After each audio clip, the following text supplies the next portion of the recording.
नमस्कार, मैं हूं दीपांशु भंडारी। सरकार क्रिप्टो करेंसी को लेकर रेगुलेशन की तैयारी में है। क्यों सरकार को उठाना पड़ रहा है ऐसा कदम? निवेशकों का क्या होगा इसका असर? और भारत में पूरी तरह से क्रिप्टो पर क्या लगने वाली है रोक, या फिर मिल सकती है कुछ राहत? आपके सभी सवालों का जवाब देने के लिए हमारे साथ तैयार हैं जी बिजनेस के मैनेजिंग एडिटर अनिल सिंघवी।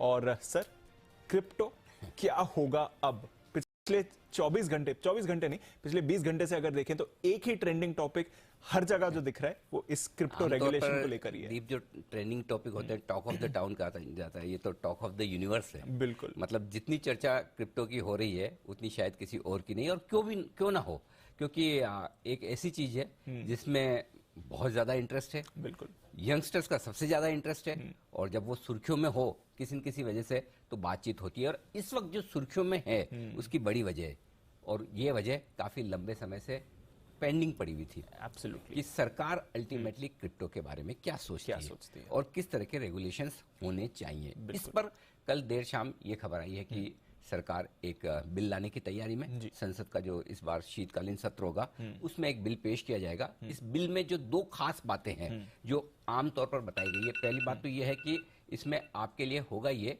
कि जो भी प्राइवेट क्रिप्टो करेंसीज हैं उन्हें बैन किया जा सकता है, और साथ ही एक हिंदुस्तान की अपनी सरकार की तरफ से, आरबीआई की तरफ से क्रिप्टो करेंसी होगी। क्रिप्टो नहीं कहूंगा, डिजिटल करेंसी होगी। तो यानी कि जिन लोगों को डिजिटल करेंसी में ट्रेड करना है, इन्वेस्ट करना है, ट्रांजैक्शन करना है, उनके लिए एक ऑप्शन होगा। लेकिन क्रिप्टो करेंसी को लेकर अब कानून बनने की तैयारी में ये सबसे बड़ा बदलाव हुआ है, जिससे कि आम लोगों को जो क्रिप्टो में ट्रेड करते हैं, करना चाहते हैं, लेन देन करते हैं, उसे करेंसी के तौर पर इस्तेमाल करते हैं, उनके लिए क्लैरिटी आ जाए। बड़ा कदम है सर, क्योंकि पहली बार ऐसी कोई चीज पिछले कुछ सालों में सामने आई और अब उस पर रेगुलेशन बनने जा रहा है। इससे पहले कि हम इससे जुड़े सभी मुद्दों पर चर्चा करें, आपकी क्या राय है सर क्रिप्टोस को लेकर? आप किधर हैं? ये बहुत अच्छा सवाल पूछा आपने। मेरी राय न्यूट्रल है। न मैं क्रिप्टो के अगेंस्ट में हूं, न क्रिप्टो के फेवर में हूं। और क्यों ऐसा है? आमतौर पर मेरी राय कभी न्यूट्रल नहीं होती। मेरी राय किसी न किसी एक तरफ रहती है, और मैं बहुत खुलकर अपनी राय देता हूं। उसकी वजह ये है, मैंने अब तक 30 सालों में एक नियम सीखा है कि जो चीज समझ में आए उसमें निवेश किया जाए। जरूर। जो चीज समझ में ना आए तब तक निवेश नहीं किया जाए। हो सकता है बहुत सारे लोग हैं हिंदुस्तान में, 10 करोड़ लोग हैं जो क्रिप्टो में पैसा लगा रहे हैं, समझदार हैं, वो जानते हैं। मैं नहीं जानता। मैं बहुत ऑनेस्टली कह रहा हूं, और क्रिप्टो पर ये शो भी मैं पहला कर रहा हूं। कुछ चीजें ऐसी है जो समझ में आनी बहुत जरूरी है। एब्सोल्युटली। और वो चीजें अगर आपको पता चल जाए कि रूल्स क्या है, रेगुलेशंस क्या है, या क्या होने वाले हैं, उसके बाद आप एक मन बना सकते हैं कि क्रिप्टो के पक्ष में होना चाहिए या विपक्ष में होना चाहिए। आप क्रिप्टो को चालू रहने दें या बैन करें, किसी भी चीज में कोई गलत नहीं है। मैं फिर ये कहता हूं, अगर उसे सही तरीके से इस्तेमाल किया जाए, सही तरीके से ट्रेड इन्वेस्ट किया जाए, और सही तरीके से रेगुलेट किया जाए, ये तो फ्यूचर की चीज है, टेक्नोलॉजी है। और टेक्नोलॉजी के मामले में हमेशा एक जनरेशन पीछे, 2 जनरेशन पीछे, ये हमेशा समस्या रहती है कि बदलती हुई टेक्नोलॉजी के साथ हम नहीं बदलते। वो शायद मेरे साथ, आपके साथ, या हमारे पूर्वजों के साथ हमेशा ये प्रॉब्लम रही है। लेकिन इस बात को समझना जरूरी है कि सरकार क्रिप्टो को बैन नहीं कर रही है, क्रिप्टो को रेगुलेट करने जा रही है। ये चीज बहुत इंपॉर्टेंट है। बैन करने में और रेगुलेट करने में बड़ा फर्क है। बैन करने का मतलब यह कि क्रिप्टो बिल्कुल बंद। सरकार ऐसा नहीं कह रही। सरकार कह रही कि हम क्रिप्टो को रेगुलेट करेंगे, किस तरह से क्रिप्टो में ट्रेड किया जाए, क्या अलाउ होगा, क्या अलाउ नहीं होगा, इस बात की क्लैरिटी इस बिल के बाद आ जाएगी। ठीक है, तो चलिए क्लैरिटी का इंतजार करेंगे, पर आप न्यूट्रल हैं? हाँ, मैं न्यूट्रल हूं बिल्कुल। और अगर क्रिप्टो का इस्तेमाल सही तरीके से होता है, उसके जो खामियां हैं, कमियां हैं, या उसके जो दुरुपयोग हैं, उसको लेकर कानून बन जाए, और प्लस जो आम इन्वेस्टर हैं, जो यंगस्टर्स हैं, जो नए नए इन्वेस्टर्स जो इसमें पैसा लगा रहे हैं, उन्हें यह पता चल जाए कि वो क्या कर सकते हैं, क्या नहीं कर सकते हैं, इन्वेस्ट करने का क्या तरीका होगा, टैक्सेशन क्या होगा, इम्प्लीकेशंस क्या होंगे, लीगल है या नहीं है, ये चीजें पता चल जाए, उसके बाद आप खुलकर करिए। क्या खुलकर करेंगे? बिल्कुल। तो ये जो सरकार हमारी एफर्ट ला रही है रेगुलेशन का, अगर ग्लोबली कंपेयर करें तो ग्लोबल पिक्चर क्या है इस समय क्रिप्टो को लेकर? देखिए, ग्लोबली क्रिप्टो को लेकर जैसा हमारे यहाँ उत्साह है, बाहर भी है। लेकिन एक चीज बता दूं, हमारे यहाँ उत्साह नहीं, अति उत्साह है। थोड़ा ज्यादा है। हाँ। पहले तो देखिए, आमतौर पर लगभग सारे देश इसी बात से जूझ रहे हैं, जिसमें हिंदुस्तान की सरकार भी जूझ रही। क्रिप्टो को लेकर रेगुलेशंस अमेरिका, यूरोप, कई बड़े देशों में है नहीं, और उनकी सरकारें इस पर काम कर रही है। कुछ कुछ सरकारें लेकर आई हैं रेगुलेशन, और कुछ सरकारें जो रेगुलेशन ना ला पाई, ना समझ पाई, उसने बैन ही कर दिया। तो इस लिहाज से अगर एक अच्छी चीज आप ये देखेंगे वो ये कि सरकार बैन करने के बजाय रेगुलेशन लाने की कोशिश करी, और अगर बैन करी तो सिर्फ प्राइवेट क्रिप्टो को, न कि सभी को। तो ये एक अच्छी चीज है। अब कहां कहां क्रिप्टो को कानूनी दर्जा है? सिर्फ 2-3 देश ऐसे हैं जहां कानूनी दर्जा है, जिसमें एल सल्वाडोर, क्यूबा, यूक्रेन जैसे देश हैं। उसमें से एकमात्र देश दुनिया में जिसका अभी पिछले हफ्ते की बात है, एल सल्वाडोर, जिसने इसे लीगल टेंडर के तौर पर माना है। बिल्कुल। इंटरनेशनल मॉनेटरी फंड ने भी, जब इन्होंने एल सल्वाडोर ने माना कि ये लीगल करेंसी होगी, तो उन्होंने आपत्ति जताई कि अभी आप इसे लीगल करेंसी का दर्जा मत दीजिए। ये ग्लोबल पिक्चर है। लेकिन कई देश ऐसे हैं, जिसमें कई बड़े देश भी हैं, जिन्होंने क्रिप्टो पर पूरी तरह से बैन कर रखा है। उसमें से सबसे बड़ा देश चीन है। चीन जैसा देश बैन करके बैठा है पूरी तरह से। इंडोनेशिया में पूरी तरह से बैन है, इजिप्ट में पूरी तरह से बैन है। लेकिन कुछ देश ऐसे हैं जहां आंशिक बैन है, जिसमें 2 बड़े देश मैं मानता हूं, वियतनाम और रशिया। यहाँ पार्शियल बैन है। तो कुछ देशों में पार्शियल बैन है, कुछ में बड़े तरीके पर बैन है, और कुछ में पूरी तरह से खुलेआम ट्रेडिंग और लेन देन भी हो रही है। तो सब तरह के देश हैं दुनिया में क्रिप्टो को लेकर। तो ये सिर्फ इंडिया की प्रॉब्लम नहीं है, ग्लोबली भी लोग समझने की कोशिश कर रहे हैं कैसे करें। ग्लोबली सारी सरकारें और सेंट्रल बैंक समझने की कोशिश करेगी क्रिप्टो को किस तरह से रेगुलेट करें। चलिए, तो रेगुलेशन की बात निकली है, तो फिलहाल जो मार्केट है क्रिप्टो का इंडिया में, वो कैसा है सर? मतलब हम कई बार वो कहते हैं कि हिंदुस्तान हर मामलों में आगे है, और इस बार क्रिप्टो के मामले में हिंदुस्तान सबसे आगे, ज्यादा ही आगे। 10 करोड़ इन्वेस्टर्स हमारे हैं हिंदुस्तान में। 10 करोड़ इन्वेस्टर्स ही कहेंगे, जिन्होंने खरीद रखा है। ट्रेडर्स, इन्वेस्टर्स, यूज तो क्या करेंगे? हमारे यहाँ लीगल ट्रांजेक्शन में तो काम आती नहीं है, तो क्रिप्टो नेचुरली इन्वेस्टर्स या ट्रेडर्स ही हुए, तो 10 करोड़ हैं। और मजे की बात दीप ये कि दुनिया में सबसे ज्यादा क्रिप्टो इन्वेस्टर्स हमारे यहाँ। और इसलिए शायद सरकार को ये भी समझ में आया कि जल्दी से कानून लाने की जरूरत है, जल्दी से रेगुलेट करने की जरूरत है। हमारी जनसंख्या के 7% लोग क्रिप्टो ऑन करते हैं। ये अपने आप में बहुत बड़ा नंबर है। हाँ, परसेंटेज के लिहाज से आप दूसरे देशों के कंपेयर करेंगे तो हो सकता है हमारे यहाँ लोग परसेंटेज में कम हो, लेकिन सबसे ज्यादा हमारे यहाँ है। अब 2-3 डेटा बेहद इंटरेस्टिंग है। एवरेज एज क्रिप्टो ऑन करने वाले की मालूम है क्या है? क्या है सर? 24 साल। इसका मतलब ये है कि 15, 16, 17, 18 साल से बच्चे क्रिप्टो में इन्वेस्ट कर रहे हैं। और कुछ मेरी एज के भी होंगे, तो 50 वाले भी होंगे, तो तब जाके ऑन एन एवरेज आपकी एज 24 साल आ रही है। इसका मतलब ये कि ये पूरी तरह से मिलेनियल्स, न्यू जनरेशन, यंगस्टर्स, उनके अट्रैक्शन की चीज है। बिल्कुल, उनके अट्रैक्शन का इन्वेस्टमेंट है। दूसरी बात एक और, आमतौर पर ये टेक्नोलॉजी वाली करेंसी है, ब्लॉकचेन टेक्नोलॉजी है, ब्लॉकचेन टेक्नोलॉजी है। करेंसी टेक्नोलॉजी के मामले में हम ये समझते हैं कि मेट्रो सिटीज के लोग ज्यादा समझदार हैं, ज्यादा टेक्नोलॉजी से सबसे पहले समझते हैं। हाँ, क्या है। टियर 2 और टियर 3 सिटीज में 60% क्रिप्टो ओनर्स वहां रहते हैं, मेट्रो सिटीज के बाहर। तो बड़े शहरों से ज्यादा इन्वेस्टर्स, बड़े शहरों से ज्यादा छोटे शहरों में। एक और आंख खोलने वाला आंकड़ा है जी, 65% लोग ऐसे हैं जी, ये 10 करोड़ में से 6.5 करोड़ लोग, जिनका पहला इन्वेस्टमेंट क्रिप्टो करेंसी है। उन्होंने बैंक की एफडी में पैसा नहीं लगाया, उन्होंने कोई म्यूचुअल फंड नहीं खरीदा है, कोई डेट फंड में पैसा नहीं लगाया, कोई गोल्ड नहीं खरीदा है, कोई प्रॉपर्टी नहीं खरीदी, क्रिप्टो खरीदी है। तो ये आंखें खोल देने वाली चीज है। दूसरा, 100-150 साल का इतिहास है स्टॉक मार्केट का, डेट मार्केट का, बैंकों का लंबा इतिहास है। 2 एक्सचेंज है, लेकिन क्रिप्टो के 16 एक्सचेंज है।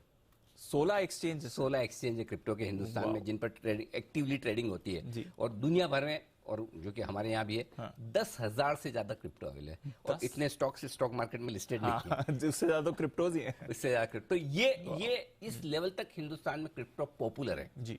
मैं इसे पॉपुलर शब्द कहूंगा, इतना पॉपुलर है। और इसलिए इसको देखने, समझने और जानने की जरूरत है। बिल्कुल, आपने ये इंटरेस्टिंग बात करी, एक तो पॉपुलेशन को लेकर, एक्सचेंजेस को लेकर, जो हम निवेश करते हैं क्रिप्टोज में वो भी कैसे होता है, क्योंकि एक्सचेंज है तो फिर ट्रांजैक्शन कैसे होता है, थोड़ा इसके बारे में भी समझें। बिल्कुल, एक आंकड़ा और दूंगा दीप, हमारे यहाँ 10 करोड़ है। नंबर 2 वर्ल्ड में जो देश है क्रिप्टो ओनर्स के मामले में, वो अमेरिका है, सिर्फ 3.25 करोड़। तो नंबर 1 और नंबर 2 के बीच का फासला देखिए, कहाँ 10 करोड़, कहाँ 3 करोड़ भी नहीं। इससे आपको पता चलेगा। हमारे यहाँ 16 एक्सचेंज है, दुनिया भर में 308 एक्सचेंज है, 10,000 से ज्यादा लिस्टेड है। ज्यादातर एक्सचेंजेस जिन पे ट्रेड्स होते हैं वॉल्यूम्स के लिहाज से बाहर के हैं, जहां हिंदुस्तान के इन्वेस्टर्स भी ट्रेड करते हैं, लेकिन हिंदुस्तान के भी कई सारे अब एक्सचेंजेस ऐसे हो गए जो टॉप ट्रेडेड एक्सचेंजेस में आ रहे हैं, तो जबरदस्त ट्रेड वहां पर होता है। अब जो ट्रेड होता है क्रिप्टो में, वहां पर एक छोटा सा चार्जेस के लिहाज से एक चीज है जो समझनी चाहिए। हर एक एक्सचेंजेस पर अलग अलग चार्जेस हैं, फिक्स नहीं है। आधा से 1% तक की फीस होती है, बैंक से उस क्रिप्टो वॉलेट में आप पैसा लेते हैं, देते हैं, ट्रांसफर करते हैं तो उसकी फीस लगती है, एएमसी चार्जेस लगते हैं, पैसा निकालने के लिए अलग से फीस लगती है। तो आमतौर पर क्रिप्टो में ट्रेड करने के चार्जेस और कॉस्ट्स बाय और सेल के वो काफी ज्यादा है, मतलब जो हम रेगुलर ट्रेडिंग करते हैं उससे तो बहुत ज्यादा है, बहुत ज्यादा, और नंबर्स भी बहुत ज्यादा हैं यहाँ पर। चलिए सर, ये तो थोड़ा समझ गए हम क्रिप्टो बाजार कैसे है, भारत में क्या स्थिति है। अब आती है सबसे बड़ी बात, ये जो लीगल स्टेटस की बात करिए, अगर लीगल व्यू पॉइंट से देखें तो इस समय क्रिप्टो पर क्या नजरिया है? हमेशा कंफ्यूजन रहा है जी, एक्सेप्ट 2020 में जब सुप्रीम कोर्ट ने कहा कि आरबीआई ने जो क्रिप्टो को हिंदुस्तान में बैन किया हुआ है वो बैन हटा दिया जाए। उसके बाद से लोगों को वो अथॉरिटी मिल गई, वो चाहे तो क्रिप्टो खरीद बेच सकते हैं और बैंक्स उसे रोक नहीं सकते हैं। और भारत में क्रिप्टो खरीदना या बेचना अवैध नहीं है, इलीगल नहीं है। देखिए दो शब्द होते हैं, एक लीगल है और एक इलीगल नहीं है। तो यहाँ शब्द ये कि इलीगल नहीं है, यानी कि आप कर सकते हैं। अब लीगल है या नहीं है, कितना है वो पता नहीं, तो तब से यहाँ पर ट्रेडिंग हो रही है। तो 2020 के बाद से क्रिप्टो में एक्टिवली ट्रेडिंग होने लगी है और इसलिए ऐसे बड़े नंबर्स भी शायद निकल कर आए। ठीक है सर, तो इलीगल नहीं है ये क्लियर, 100%। ठीक है। पर आरबीआई का जो व्यू था और सुप्रीम कोर्ट के ऑर्डर से पहले भी उनका व्यू था, कैसे समझे? आरबीआई की चिंता इस बात को लेकर के क्रिप्टो करेंसी के चलते इकोनॉमी में थोड़ी अनसर्टेनिटी, इंस्टेबिलिटी हो सकती है, उतार चढ़ाव हो सकता है, क्योंकि आरबीआई का काम करेंसी मैनेज करने का है, राइट। तो आरबीआई के डोमेन में अगर करेंसी है और कोई और करेंसी आकर वहां ट्रेड होता है, ऊपर नीचे होते हैं, क्रिप्टो तो आप जानते हैं उनकी आदत है 20-30-40% एक दिन में ऊपर नीचे हो जाता है। हमारे यहाँ 40% रुपए को ऊपर नीचे होने में 10-10 साल लग जाए तब भी नहीं होता, राइट। सो और उसका असर महंगाई पर पड़ सकता है, फॉरेन रिजर्व्स पर पड़ सकता है, क्योंकि जब आप क्रिप्टो खरीदते हैं तो आप रुपये में भले ही खरीद रहे हो लेकिन वो डॉलर में कन्वर्ट होके जाता है। तो अल्टीमेटली आप डॉलर्स बाहर भेज रहे हैं, बेच रहे हैं तो डॉलर्स वापस अंदर आ रहे हैं, तो फॉरेक्स मार्केट उससे इंपैक्ट होता है। और इसीलिए आरबीआई जल्दी से जल्दी एक डिजिटल करेंसी लाने के मूड में है, जो इस बिल में आगे आपको पता चलेगा। तो कहीं ना कहीं वहां पर भी एक्शन चल रहा है। सरकार का क्या नजरिया है सर? देखिए सरकार क्यों बिल लाना चाहती है, उसके पीछे एक बड़ी वजह तो सबसे ज्यादा कि जिस लेवल से क्रिप्टो पॉपुलर हो रहा है और जिस तेजी से इन्वेस्टर्स बढ़ रहे हैं, उसको देखते हुए क्लियर कट नियमों की बहुत सख्त जरूरत है। और नियमों की जरूरत इसलिए कि अब तक पैसा बन रहा है, अच्छी बात है, सबका बना है आमतौर पर। कभी कभार कोई बहुत तेजी से गिर जाए और लोगों को लगता है कि अब बेच के निकल जाएं, या वो एक अलग बात है। अदरवाइज आमतौर पर क्रिप्टो इन्वेस्टर्स ने पैसा बनाया है आमतौर पर, और वो अच्छी बात है। लेकिन ये पैसा बनते रहे या फिर इस पैसे की सेफ्टी रहे। सेफ्टी किस लिहाज से? आपका क्रिप्टो पर खरीदने या बेचने का कॉल गलत हो सकता है, लेकिन क्रिप्टो ही डूब जाए ये नहीं होना चाहिए। तो उस लिहाज से इन्वेस्टर्स की सिक्योरिटी, या कोई आपका एक्सचेंज ही ना डूब जाए, उस लिहाज से सरकार कानून लाना चाहती है। तो सरकार की पहली चिंता ये। दूसरा ये कि क्रिप्टो को लेकर कई सारे ऐसे एडवर्टाइजमेंट आते हैं कि ये हो जाएगा, वो हो जाएगा, आप रातों रात करोड़पति बन जाएंगे, ये हो जाएंगे।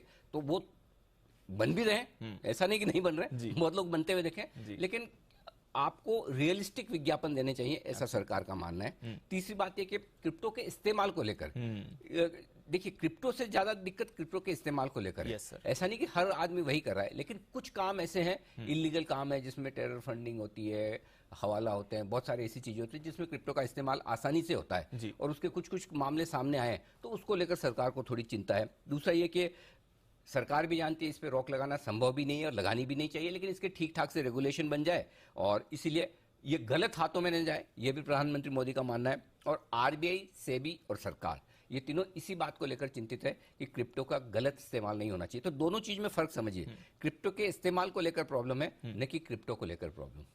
इन दोनों में बड़ा फर्क है। अगर आप और मैं क्रिप्टो में एकदम प्रॉपर ट्रेड कर रहे हैं, इन्वेस्ट कर रहे हैं, तो उसमें दिक्कत नहीं है। दिक्कत यह कि अगर उसके गलत इस्तेमाल, गलत काम के लिए उसका भुगतान, लेन देन किया जाए तो समस्या है। तो इसलिए रेगुलेशन जरूरी है। पर कुछ तो अच्छा होगा क्रिप्टो के बारे में, इतना क्रेज है, इतने सारे क्रिप्टोज हैं, इतना बढ़ गया है, कुछ तो इसमें अच्छा भी होगा सर? नहीं, कुछ नहीं दीप, बहुत कुछ अच्छा है, बहुत कुछ अच्छा है। देखिए ये बात सही है। एक तो ये कि ये नए जमाने की करेंसी है जी। एक जमाना था जब वो सिक्के, कॉइन और मतलब किसी जमाने में तो कोडियां चलती थी, बिल्कुल, वहां से हम डिजिटल करेंसी पे आ गए, ऑनलाइन ट्रांसफर पर आ गए। ये फ्यूचर है, ब्लॉकचेन टेक्नोलॉजी फ्यूचर है, बिल्कुल करेक्ट। तो नए जमाने पर बनाए, नई तकनीक पर, नई टेक्नोलॉजी पर बनाए, इससे आप इनकार नहीं कर सकते। दूसरी इसकी सबसे बड़ी एक और खासियत है कि अगर कोई भी दो लोग ट्रेड कर रहे हैं, दो लोग ट्रांजेक्शन कर रहे हैं, ट्रांसफर कर रहे हैं, तो इसमें किसी तीसरे को पता नहीं। आजकल की नई जनरेशन, इट्स माय लाइफ जी, है ना, मैं जो करना चाहूँ करूंगा, मैं कुछ भी करूँ, किसी को क्यों पता चले, ये आमतौर पर लोगों की धारणा होती है। उस लिहाज से आप कोई भी ट्रांसफर कर रहे हैं, कोई भी ट्रांजैक्शन कर रहे हैं, किसी सरकार या किसी रेगुलेटर का हस्तक्षेप नहीं है और पूरी की पूरी प्राइवेसी। आपके जो भी ट्रांजैक्शन होते हैं वो गोपनीय है, किसी को पता नहीं चलता, नाम नहीं पता चलता, किसने किसको भेजा ये पता नहीं चलता। तो ये बहुत सारी चीजें ऐसी है। और इसमें एक और सबसे बड़ी बात ये वॉल्यूम हैंडल करना। आज डॉलर छापने में, रुपए छापने में, बैंकिंग सिस्टम में भी एक लेवल के ऊपर कितना आप बर्डन डाल सकते हैं, एब्सोल्युटली वो लिमिटेशन है। क्रिप्टो में शायद वो लिमिटेशन ना रहे टेक्नोलॉजी की वजह से, तो वो बड़े फायदे हैं। पर क्योंकि इतनी नाराजगी है और काफी क्लोजली भी इसे देखा जा रहा है, तो क्या नापसंद है या क्या खराबियां हैं क्रिप्टो को लेकर? देखिए, खराबियां तो क्रिप्टो को लेकर कम है, क्रिप्टो के इस्तेमाल को लेकर ज्यादा है कि गलत कामों में उसका इस्तेमाल होने की खबरें आती है। क्रिप्टो को लेकर कई सारे फ्रॉड और स्कैम के मामले भी आए हैं। ऐसा नहीं कि दूसरी एसेट क्लास में नहीं आते, कि सोना चोरी नहीं हो जाता है, इक्विटी में नहीं होता, हर जगह होता है, लेकिन यहाँ भी है। एक जो सबसे बड़ी समस्या क्रिप्टो को लेकर है, अगर वो शायद ना हो तो बहुत लोगों को इससे कंफर्ट हो, और वो कि नाम तो लगता है करेंसी, लेकिन उतार चढ़ाव किसी भी मिड कैप स्मॉल कैप पैनी शेयर से भी ज्यादा है। जिस लेवल करेंसी कभी इतनी ऊपर नीचे नहीं होती, करेक्ट। सो वो जो वोलेटिलिटी है, उस वोलेटिलिटी को लेकर कई लोगों को चिंताएं भी है और उस पर सवाल भी है। ट्रांजैक्शन चार्जेस बहुत ज्यादा हैं, जो कि इवेंचुअली शायद धीमे धीमे कम होंगे। और एक और जो सबसे बड़ी समस्या है कि किसी भी सरकार या सेंट्रल बैंक, करना सिर्फ इंडिया में, इंडिया के बाहर भी, इन पर किसी तरह का कोई डायरेक्टली या इनडायरेक्टली कंट्रोल नहीं है। यही इसकी पॉजिटिव चीज भी है और यही इसकी सबसे नेगेटिव चीज भी है। रेगुलेशन नहीं है, रेगुलेशन और यही सरकार लाने की कोशिश करेगी। तो चलिए सर, सरकार ने तो अपनी इंटेंट बता दी है कि रेगुलेशन हम लाना चाह रहे हैं, पर कल शाम से जो ये एक ट्रेंड हो रही है, काफी सारी चीजें हैं, काफी सारे सवाल ऐसे उठते हैं जहां हमें थोड़ी क्लैरिटी, थोड़ी सफाई चाहिए। ये कौन से सवाल उठ रहे हैं अब ये जो सरकार ने बात? इस पूरे शो का सबसे खास पॉइंट ये है दीप जी, कि कौन कौन सी बातें ऐसी जो क्रिप्टो को लेकर बेहद साफ होने की जरूरत है। क्योंकि जो रूल बनने जा रहा है, जो नियम कानून बनने जा रहा है, वो ये कह रहा है कि प्राइवेट क्रिप्टो को बैन किया जाए, उन्हें बंद किया जाए।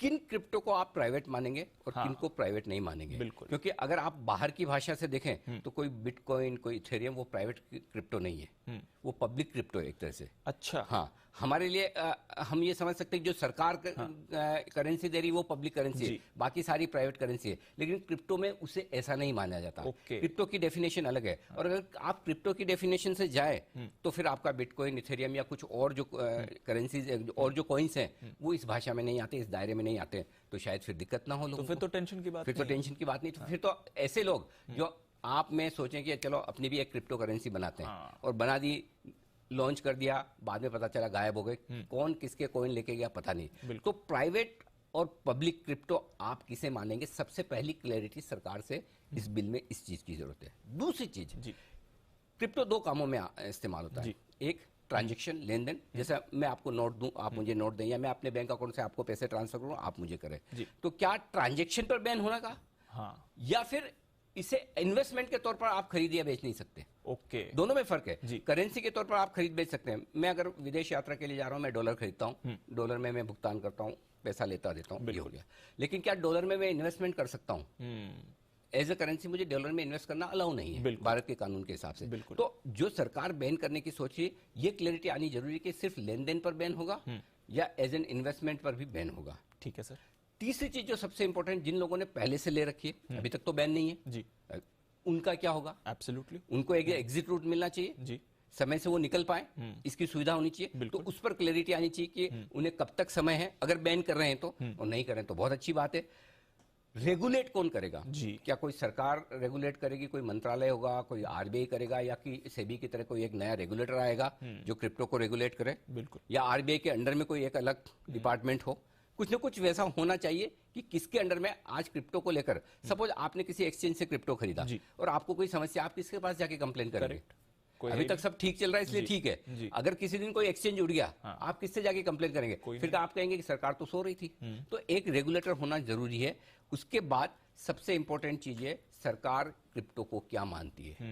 ये क्लैरिटी अगर आ गई ना तो 90% प्रॉब्लम सोल्व। सरकार क्रिप्टो को एक करेंसी मानती है, लेन देन की करेंसी, चलो ये करेंसी है, या फिर इसे एक एसेट क्लास मानती है जी, gold, silver, property, fix income, mutual funds, equity, इस तरह से एसेट क्लास मानती है। तो सरकार क्या मानती है, ये चीज क्लियर होनी चाहिए। तो ये सबसे 5 बड़ी चीजें हैं दीप जो क्लैरिटी चाहिए। इसके बाद एक छोटी सी चीज है वो भी मैं बता दूं कि भाई क्रिप्टो पर टैक्स कैसे लगेगा। आमतौर पर अगर मैं आपको पैसे लेते देता हूं तो कोई टैक्स लगता नहीं जी, टैक्स तब लगता है जब मैं कुछ कमाई करूं जी। तो अगर मैं सिर्फ करेंसी के तौर पर क्रिप्टो को यूज कर रहा हूं तब तो पैसा नहीं लगना चाहिए। लेकिन अगर मैं इन्वेस्टमेंट के तौर पर क्रिप्टो को ले रहा हूं तो क्या जीएसटी लगेगा जी, क्या एसटीटी लगेगा? हाँ। Short term long term capital gain होंगे क्या? होंगे तो कितने समय वाले होंगे? 1 साल का रूल होगा, 3 साल का होगा, उस पर टैक्स की रेट क्या होगी? और ये जो एक आखिरी चीज जो हो सकती है जिस पर सरकार सोच सकती है कि और जो सारे क्रिप्टो ओनर्स को पसंद आएगा कि अगर करेंसी है और करेंसी को लेने देने में टैक्स आज भी नहीं लगता तो इसमें भी क्यों लगे? टैक्स लगे ही ना, वो भी ऑप्शन हो सकता है। तो ऐसा भी हो सकता है। हाँ, क्यों नहीं हो सकता? तो टैक्स लगेगा नहीं लगेगा, कितने समय में आप इसको लॉन्ग टर्म शॉर्ट टर्म मानेंगे, एसेट मानेंगे नहीं मानेंगे, और क्या ये टैक्स फ्री भी हो सकता है? हालांकि करेगी नहीं सरकार, चांसेस कम है, लेकिन ये सारे ऑप्शन है जो आपको देखने होंगे।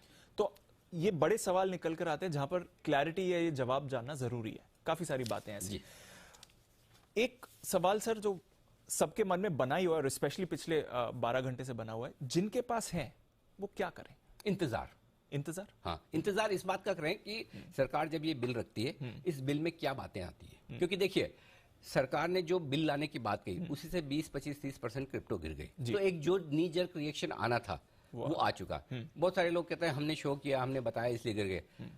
पहली चीज तो ये गलतफहमी मुझे बिल्कुल भी नहीं है। और दूसरी चीज, अगर देश भर की क्रिप्टो करेंसी सिर्फ मेरे 5 मिनट के बोलने की वजह से गिर जाए तो फिर उस करेंसी में दम नहीं है। सही बात है, बिल्कुल सही क्योंकि मुझे मेरी ताकत पता है। तो देखिए नो डाउट इस तरह की खबरें अगर एलन मस्क साहब के ट्वीट से इतनी बढ़ सकती है, घट सकती है, तो ये तो क्या है, खबरें हैं जी। जब भी आएंगी उसके बेसिस पे कल को समझिए जब सरकार का कानून आता है और सरकार ये कहती है कि ना पब्लिक क्रिप्टो करेंसीज अलाउड है, तो फिर क्या दिक्कत है, बढ़ भी जाएगी। तो मेरा पॉइंट ये कि जो नी जर्क रिएक्शन आना था वो आ गया। अब जिसके पास है वो पैनिक ना करें। ओके, पैनिक जो होना था एक बार हो गया, अब आप रखिए देखिए। अगर सरकार पूरी तरह से सब पर बैन करती है तो फिर आपके लिए वो रिस्क है, आपके लिए बेचना मुश्किल होगा, फिर नीचे बेचना पड़ेगा। आप वो रिस्क नहीं लेना चाहते तो आप अपना डिसीजन लें।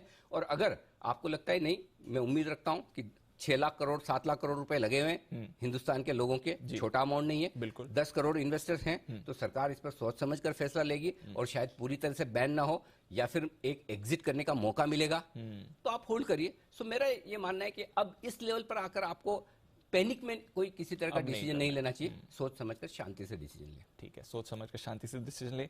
एक सवाल और पूछने का मन कर रहा है, पूछूं कि नहीं? हाँ, प्लीज पूछिए ना। आप खरीदेंगे क्रिप्टो? बहुत अच्छा सवाल है और सबसे मुश्किल भी। दीप, इस सवाल का जवाब हाँ हो सकता है। हाँ हो सकता है। सरप्राइज होंगे। हो सकता है। क्यों? देखिए मैं एक चीज बताऊं, मैं मेरी जिंदगी में किसी भी चीज को लेकर आंख कान नाक बंद करके नहीं रहता जी। और हर रोज हमें स्टॉक मार्केट में कुछ ना कुछ सीखने को मिलता है, जिंदगी में सीखने को मिलता है। हो सकता है क्रिप्टो फ्यूचर की चीज है, इसलिए मैं आंखें बंद करके नहीं रहूंगा। मुझे अगर जिस दिन समझ में आ गया पूरी तरह से कि क्रिप्टो में क्या प्रॉब्लम्स हैं, क्या पॉजिटिव्स है, दोनों चीज समझ में आ गई, उस दिन शायद मैं निवेश करूं। तो मुझे क्या चाहिए? मुझे क्लैरिटी चाहिए कि देश का कानून क्रिप्टो को लेकर क्या कहता है। ठीक है, अगर मैं as an asset class crypto में निवेश करता हूं तो क्या टैक्सेशन मेरे क्या होंगे, कहीं कहीं मैं कोई ऐसा काम तो नहीं कर रहा जो इलीगल है। करेक्ट, ये 3-4 चीजें मुझे पहले समझनी है उसके कानून से लेकर। उसके बाद अगर कोई क्रिप्टो के म्यूचुअल फंड्स आ जाएं, कोई क्रिप्टो के ईटीएफ्स आ जाएं जी, तो 100% एक अपने पोर्टफोलियो का हिस्सा होना चाहिए। आप भले 1% रखें, 2% रखें, 5% रखें, और कुछ लोग 100% रखते हैं, वो आपकी अपनी अपनी रिस्क पर है। सिंपल बात यह है कि आपको अपनी रिस्क पता होनी चाहिए जब आप क्रिप्टो में पैसा लगा रहे हैं। और रिस्क इस वक्त ये है कि आपके एक के 1000 गुना हो सकते हैं और एक का 0 हो सकता है। अगर आप वो सोच समझ कर लगा रहे हैं कि भाई मेरा 0 हो गया, मुझे कोई तकलीफ नहीं, तब तो ठीक है। लेकिन अगर आप सिर्फ ये सोचकर पैसा लगाते हैं कि नहीं ये कभी नीचे जाएगा नहीं, पैसा बनाएगा ही बनाएगा, तब समस्या है। सो इसलिए अगर आपका सवाल ये है कि मैं लगाऊंगा या नहीं, तो अगर जिस दिन मुझे क्रिप्टो को लेकर रूल सारे क्लियर हुए, समझ में आए, क्लैरिटी है और एसेट क्लास के तौर पर प्रोफेशनल लोग इसे मैनेज करेंगे, जैसा कि मेरे ख्याल से अमेरिका में एक फंड लॉन्च हुआ है, ETF, जेपी मॉर्गन का। एग्जैक्टली। तो अगर इस तरह के कोई ETFs, कोई इस तरह के प्रोडक्ट आए जो प्रोफेशनल फंड मैनेजर चलाएं, तो क्यों नहीं लगाना चाहिए? पैसा कमाना किसे अच्छा नहीं लगता। और आज मैं कह सकता हूं कि जितने मिलेनियल्स और जितने यंगस्टर्स इस बात को लेकर दुखी हो रहे हैं कि ये खबरें आई है और बड़े परेशान हो रहे हैं, मैं उनका दुख समझ सकता हूं, दर्द समझ सकता हूं, क्योंकि उन्होंने पैसा लगाया और उन्हें नुकसान हो रहा है। लेकिन अल्टीमेटली देखिए, कोई भी चीज दुनिया में ऐसी नहीं जो आपको लंबे समय तक इजी मनी बनाकर देती है। एब्सोल्युटली। पैसा कमाने के लिए बहुत मेहनत करनी पड़ती है। बिल्कुल। अगर किसी को गलत फहमी है तो और किसी से न पूछे, अपने पिताजी से पूछे। बिल्कुल।